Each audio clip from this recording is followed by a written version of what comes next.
Nós, enquanto Articulação de Marchas da Maconha do Brasil, recebemos com muito receio e preocupação o relatório do texto substitutivo ao projeto de lei de número 399 de 2015.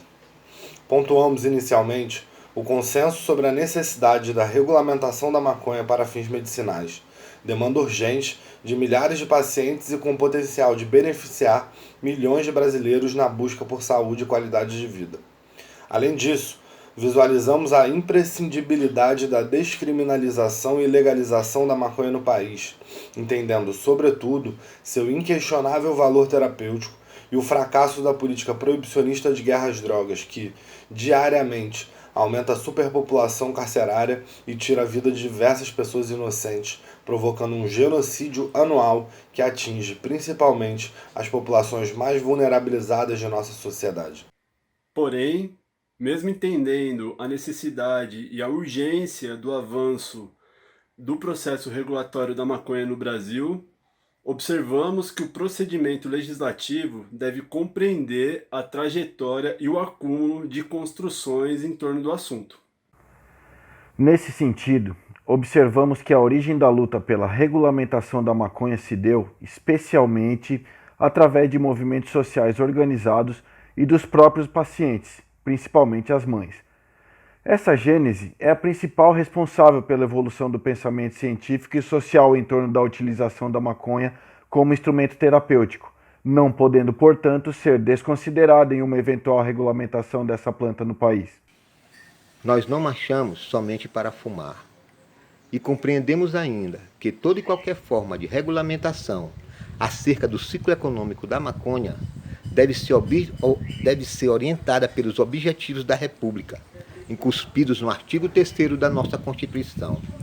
Dessa forma, a erradicação da pobreza e da criminalização precisam estar claramente inseridos no processo regulatório como norteadores de uma eventual política pública a ser adotada.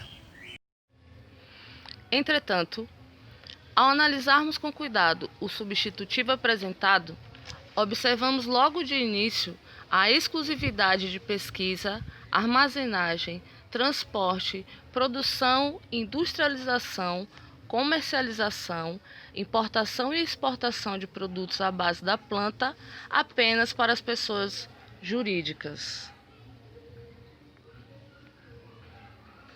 Tal fato nos faz entender que, a princípio, o bem-estar do próprio paciente não está sendo levado em consideração pela proposição legal. Eis que a eficácia do cultivo da planta e a produção doméstica do medicamento é inquestionável, existindo inclusive dezenas de decisões judiciais por meio de habeas corpus preventivos, autorizando essas possibilidades para diversos cidadãos. Ora, o cultivo caseiro já é uma realidade no nosso país, tendo em vista que a cada dia mais autorizações são concedidas pela própria institucionalidade por intermédio do Poder Judiciário.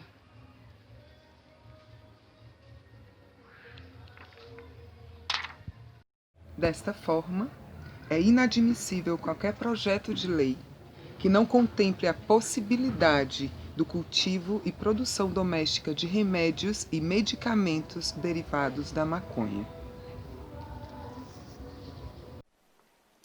Por essa razão, nos perguntamos se a proposta apresentada não se trata de mais um oportunismo econômico de grandes corporações que pretendem lucrar com o cultivo, produção e comercialização dessa preciosa planta de poder.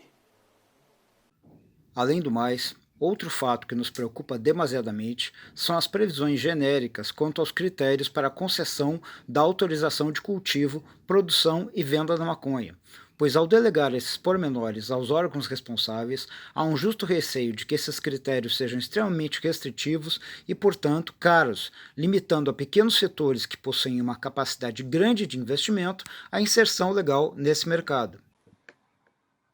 Nesse particular, tememos que pequenas associações de pacientes não consigam autorização para se inserirem no processo de cultivo, produção e distribuição dos medicamentos, sendo tal situação inconcebível em razão do próprio propósito da lei. Como se não bastasse, outra questão a ser colocada em debate é a não inclusão da agricultura familiar no cultivo do cânhamo. Compreendemos que essa matéria-prima possui um alto potencial econômico e não há razões em não autorizar que pequenos agricultores possam participar do cultivo dessa planta. Legislar, ao contrário, é garantir a criação de um mercado elitista e monopolizado. Inclusive, observamos que o próprio relatório já prevê que essa modalidade de cultivo será apenas para planta com baixo teor de THC, 0,3%, por consequência, plantas sem poder psicoativo. Nesse tema, ressaltamos que o objetivo constitucional é a garantia do desenvolvimento nacional, a erradicação da pobreza e marginalização de nossa população, além da promoção do bem de todos, sem preconceitos de origem, raça, sexo, cor, idade ou qualquer outra forma de discriminação. Desse modo, essa proposta legislativa não pode ir em desencontro com o próprio texto constitucional, ao privilegiar grandes setores do agronegócio e descartar a geração de renda para pequenos agricultores. Por fim, ressaltamos que a atual política de drogas traz resultados nefastos para a vida de grande parte da população brasileira. Sabemos ainda que as consequências negativas dessa proibição atingem de forma explícita as favelas, vilas, ocupações e periferias do país. Nessa perspectiva, observamos que a aprovação dessa legislação criará um novo mercado, que possui um grande potencial econômico. Por essa razão, nada mais justo que parte da arrecadação tributária seja revertida para os espaços que historicamente sofrem com a repressão. Diante de todo exposto, encerramos nosso texto destacando de forma enfática a necessidade de que o PL 399 de 2015 inclua em seu texto a necessidade de uma tributação que seja revertida para projetos sociais nas periferias do Brasil. Em razão dos argumentos apresentados, propomos, enquanto articulação de movimentos sociais organizados, a necessidade urgente da inclusão dos seguintes temas ao texto do projeto de lei que será apresentado ao Congresso Nacional. 1. Necessidade do cultivo doméstico. 2. Estabelecimento de critérios claros para a concessão da autorização de pesquisa, armazenagem, transporte, produção, industrialização, comercialização, importação e exportação de produtos à base de cannabis. 3. Inclusão da agricultura familiar no processo de cultivo, armazenagem, transporte, produção, comercialização, importação e exportação do cânhamo industrial. 4. Previsão tributária revertendo os impostos arrecadados para projetos sociais nas áreas de cultura, educação pública, capacitação profissional e infraestrutura de áreas periféricas e favelizadas nas periferias do Brasil como forma de reparação histórica.